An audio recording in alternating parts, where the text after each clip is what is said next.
একদিন একদিন ধুলো জমা দুপুরে আমি শব্দ খুঁজতে বেরিয়েছিলাম। আলোর গায়ে হাত রাখতেই স্মৃতির রঙিন ছায়াগুলো ফিকে হতে শুরু করলো। পুরনো এক দোতলা বাড়ির বারান্দায় কেউ যেন রেখে গেছে একটা অসমাপ্ত চিঠি। সেখানে বনলতা সেনের চোখ এখনো স্বপ্ন হয়ে চেয়ে আছে। জীবনানন্দ কি সত্যি হারিয়ে গেছেন, নাকি সময়ই কেবল নিজেকে প্রতিনিয়ত গিলে খাচ্ছে? আকাশের কোণে এক কোণে একটা ঝাপসা তারা আমার প্রশ্নের উত্তর হয়ে জ্বলে ওঠে।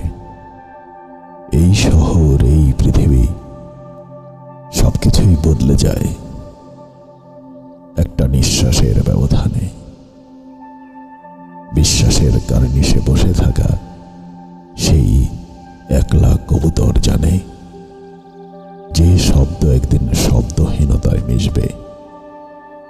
তবু আমি তাকাই, দেখি বনলতা সেন সময়কে ছাপিয়ে দাঁড়িয়ে আছেন অমলিন কোনো দৃশ্যের মতো।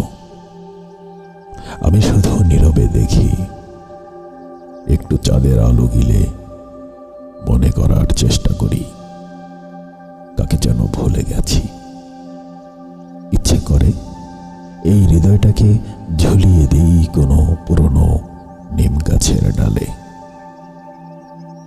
যেখানে বাতাসও চুপচাপ বসে থাকে একটা হারানো কবিতার অপেক্ষায়।